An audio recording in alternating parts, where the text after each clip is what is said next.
Accrue हो गया है और मिलना है। मिसाल के तौर पे एक पर्सन है, उसने अपना एक कमरा रेंट पे दिया, अपना घर रेंट पे दिया, और उस घर को रेंट पे देने की मार्कर सारी फर्क हुआ है।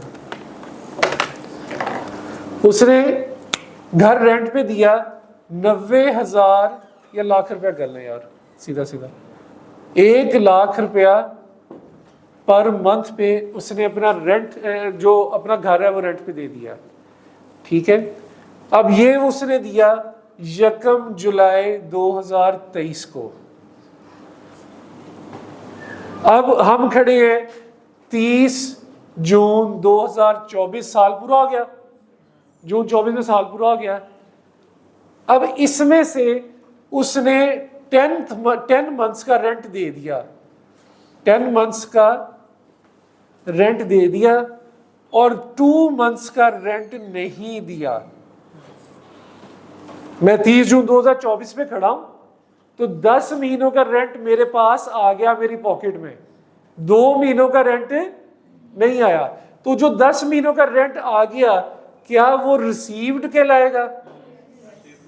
और जो 2 मंथ्स का नहीं आया क्या वो रिसीवेबल कहलाएगा?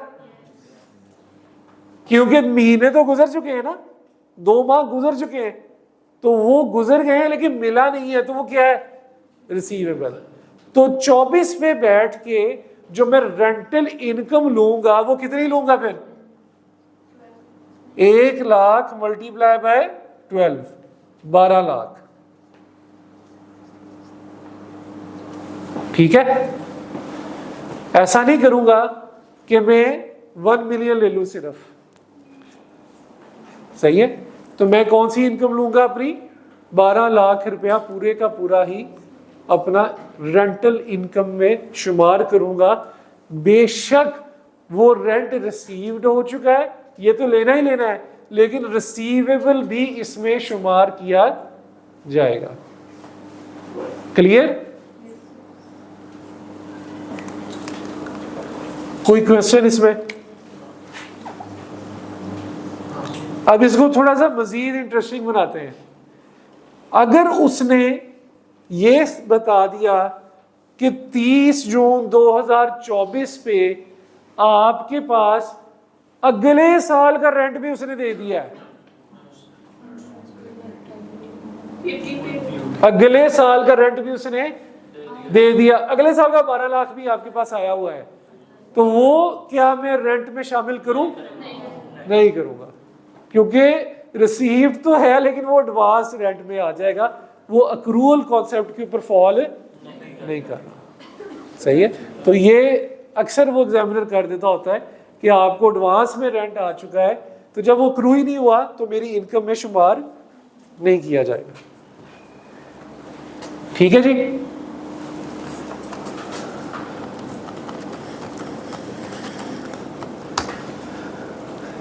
अच्छा, रेंट आपको आएगा, वो रिसीव्ड हो बेशक या रिसीवेबल हो, ठीक है, ये मेरा इनकम फ्रॉम प्रॉपर्टी में आएगा। रेंट किस चीज का? रेंट आपको आ रहा होगा लैंड का, लैंड मतलब ओपन प्लॉट, ठीक है, लैंड का रेंट आ जाएगा। आपको बिल्डिंग का रेंट आ जाएगा, ठीक है, बिल्डिंग, फ्लैट्स, ठीक है, उस चीज का रेंट आ जाएगा। और लैंड प्लस बिल्डिंग का रेंट भी आ सकता है, लैंड भी आपकी, उसके ऊपर बिल्डिंग भी आपकी, लैंड प्लस बिल्डिंग, ठीक है। अकेली बिल्डिंग आपकी है तो वो आपने रेंट पे दे दी, वो भी रेंटल इनकम है। लैंड है, ओपन प्लॉट आपने दे दिया, ठीक है, आपका बाजार के पास एक ओपन प्लॉट था, आप लोगों ने उस बाजार के पास वाले प्लॉट को, ये जो गाड़ियां पार्क करते हैं पार्किंग वालों को दे दिया, ठीक है, ओपन प्लॉट है, तो आपने कहा जी मुझे महीने का 1 लाख रुपया चाहिए, आप जितना मर्जी कमाएं, तो ओपन प्लॉट रेंट पे दे दिया, आपको महीने का 1 लाख रुपया आ रहा है, तो कोई कंस्ट्रक्शन नहीं है उसके ऊपर, तो उसका रेंट जो होगा आपकी रेंटल इनकम में आ गया। आपका फ्लैट है, ठीक है, प्लाजा है, प्लाजे के अंदर आपका फ्लैट है, ठीक है। अब वो ज़मीन तो आपकी नहीं, उसके ऊपर जो प्लाजा बिल्डिंग बनी है उसके अंदर एक फ्लैट आपका है, वो फ्लैट आपने रेंट पे दे दिया तो आपको उसका रेंट आ रहा है, वो भी रेंटल इनकम है।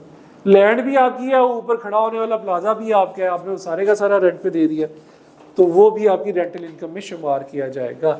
लेकिन ये रेंट किसको मिल रहा हो, इन सब चीज़ों का ओनर को, मालिक को, ऑनर को, तो वो इनकम फ्रॉम प्रॉपर्टी में आएगा। इन सब चीजों के ओनर को रेंट मिल रहा हो, बेशक वो रिसीव्ड हो चुका हो या रिसीवेबल हो, वो आपका रेंटल इनकम के अंदर आएगा, ठीक है। ये याद रखनी है सारी बातें, ऑनर को मिल रहा हो।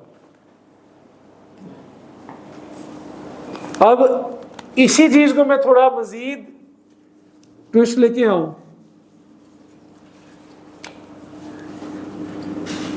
ए ऑनर है, ए इज द ऑनर, उसने रेंट पे अपना फ्लैट दे दिया बी को,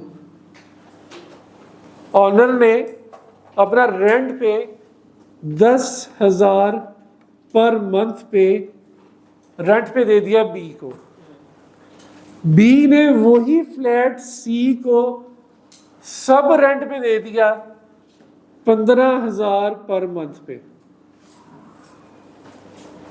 करते हैं ना लोग ऐसे, ठीक है, रेंट पे आप लेते, आगे मजीद रेंट पे चढ़ा देते हैं, ठीक है। अब ए को क्या मिल रहा होगा, बी ए को क्या दे रहा होगा 10,000, सी बी को क्या दे रहा होगा 15,000। अब रेंट तो ए भी कमा रहा है और रेंट तो बी भी कमा रहा है, इनकम फ्रॉम प्रॉपर्टी किसकी बनी, ए। बी का क्या बनेगा, इनकम फ्रॉम अदर सोर्स। क्यों, क्योंकि he is not the honour, honour ये है, ठीक है। तो ऑनर अगर रेंट ले रहा होगा, अगर मालिक रेंट ले रहा होगा तो ये 10,000 उसकी इनकम फ्रॉम प्रॉपर्टी में जाएगा, और अगर जिसको लीज किया, रेंट पे दिया, उसने आगे किसी को लीज पे दिया तो बी के लिए ये 15,000 इनकम फ्रॉम अदर सोर्स के लाएगा। तो अगर हम ए की टैक्सेबल इनकम बना रहे होंगे तो 10,000 कहां आएगा, इनकम फ्रॉम प्रॉपर्टी में, और अगर हम बी की टैक्सेबल इनकम बना रहे होंगे तो 15,000 कहां आएगा, ठीक है। इसलिए ये जानना जरूरी है कि इनकम फ्रॉम प्रॉपर्टी में जो रेंट मिल रहा होगा आपको, वो इनके ऑनर को मिल रहा होगा, तो फिर वो इसमें इनकम फ्रॉम प्रॉपर्टी में आएगा। इनके अलावा वो पढ़ेंगे भी साथ साथ, क्या कुछ आएगा, सारा कुछ पढ़ेंगे, सारी इनकम्स बढ़ानी है आपको, फिक्र नहीं है।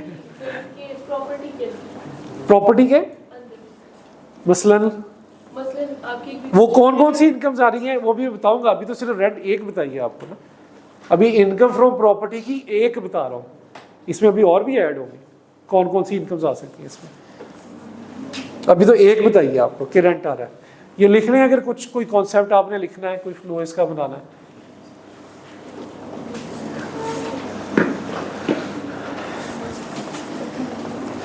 कोई क्वेरी है तो बता दें, कोई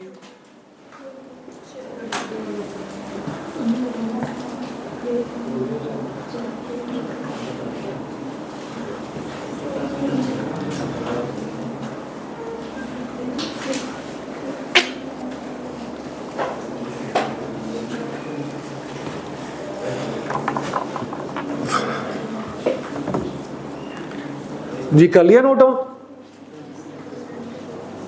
लिख लिया सबने, अच्छा जी आगे चलते हैं। इनकम फ्रॉम प्रॉपर्टी में एक चीज अभी तक हमने पढ़ी, रेंट, ये सारी इसी की डिटेल थी। दूसरी चीज इसमें क्या आती है, फोरफिटेड डिपॉजिट। फोरफिटेड डिपॉजिट भी इनकम फ्रॉम प्रॉपर्टी के अंदर आता है। फोरफिटेड डिपॉजिट होता क्या है, फोरफिटेड डिपॉजिट इसको समझने की जरूरत है।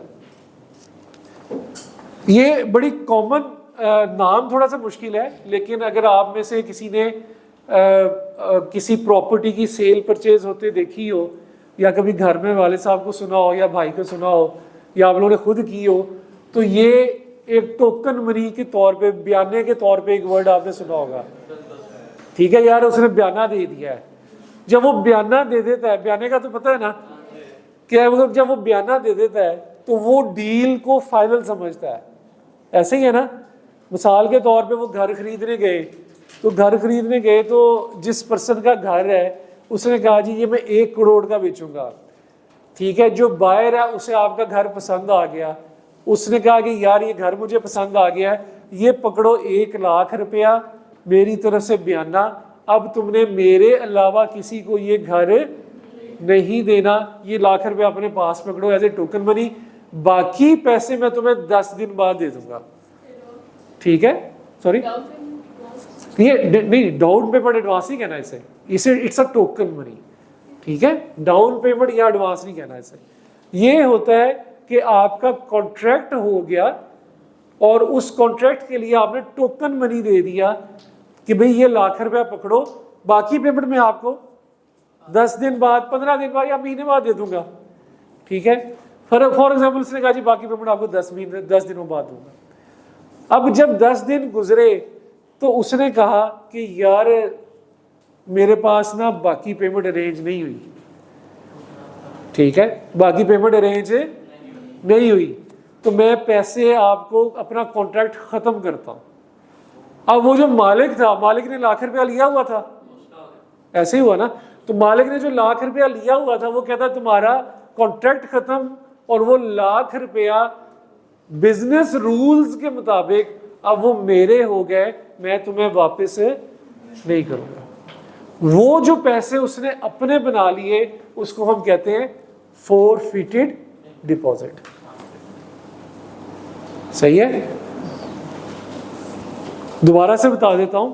एक कॉन्ट्रैक्ट हुआ एक पर्सन का, और वो कॉन्ट्रैक्ट ये था कि उसका घर था 1 करोड़ का, उसने अपना घर बेचने को लगाया, एक बायर आया, उस बायर ने कहा कि मुझे आपका घर पसंद आया है, ये लाख रुपया टोकन मनी के तौर पे, बयाने के तौर पे आप रखें, ये लाख रुपया आपने, ये घर मेरे अलावा किसी को नहीं बेचना, बाकी पैसे मैं आपको 10 दिन बाद कर दूंगा। उस पर्सन ने उस घर को संभाली रखा, और 10 दिन बाद जब बाकी पेमेंट की बारी आई तो बायर कहता भाई मेरा कॉन्ट्रैक्ट कैंसिल, मैं पैसे नहीं दे सकता। तो बिजनेस रूल्स नॉर्म्स के मुताबिक जो लाख रुपया उसने टोकन मनी के तौर पे दिया था, वो जो सेलर था वो उसको वापस नहीं करेगा, अपने पास रख लेगा। उस पैसे रखे हुए पैसों को हम कहते हैं फोरफिटेड डिपॉजिट, यानी कि 4 फीट खत्म हो गया, उसका जो बायर था उसका हक खत्म हो गया, 4 फीट हो गया। अब वो डिपॉजिट जो बेच रहा था प्रॉपर्टी उसके पास आ गया, तो उसकी रेंटल इनकम फ्रॉम प्रॉपर्टी में उसका शुमार किया जाएगा। लगी समझ? आपको लगी समझ? श्योर? कोई कंफ्यूजन इसमें?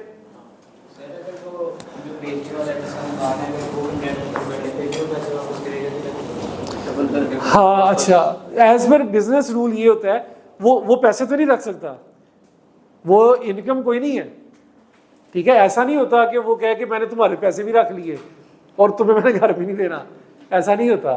ठीक है, लेकिन बिजनेस ये कहता है कि वो जी लाख रुपये आया तो जी बयाने पे बयाना वापस करो, उसका इससे ताल्लुक कोई नहीं है, इस सारी स्टडी से ताल्लुक हमारा कोई नहीं है। वैसे आपने पूछा तो बता रहा हूँ, तो बिजनेस के मुताबिक वो कहते हैं जी बयाने पे बयाना वापस करो, जो लाख रुपया दिया है ना उस पर लाख मजीद ऐड करके अगले को वापस करो, लेकिन उसका इससे ताल्लुक कोई नहीं है। अगर आपको नहीं भी समझ लगी तो कोई बात नहीं, इस बात को भूल जाए। हम पढ़ रहे हैं कि बायर ने खरीदते टाइम बाकी पेमेंट नहीं की, तो जो टोकन मनी उसने सेलर को जमा कराया था वो सेलर के लिए क्या बन जाएगा? Income from property. वो फोरफिटेड डिपॉजिट कहलाएगा। भी लगी समझ? ऐसे चेहरे मुझे नजर आ रहे हैं, कह रहे हैं पता नहीं क्या बात हो गई है, हैं कौन सी फारसी में बता रहा हूँ यहाँ पे। वो मुझे तो लास्ट वालों का तो चेहरे देख के ऐसे लग रहा है मुझे सर उर्दू बोल रहे हैं, आपस में पूछ रहे होते हैं सर उर्दू बोल रहे हैं। 9 बजे के पास ऐसे ही होता है वैसे। चलें, अगर आप लोगों को नहीं भी समझ लगी तो इसको मैं कल दोबारा रिपीट करूंगा, नो इशू, ठीक है। अभी टाइम भी हो गया है, लेकिन आपने इसको थोड़ा सा पढ़ के आना है इस सेंस में। तो अगर ये फोरफिटी डिपॉजिट की नहीं भी समझ लगी तो कल मैं इसको आपको एग्जाम्पल के साथ दोबारा से बताना ही बताना है, ताकि फिर आपको ये रिवीजन में बिल्कुल ठीक हो जाएगा। ठीक है बस फिर, हाँ जी।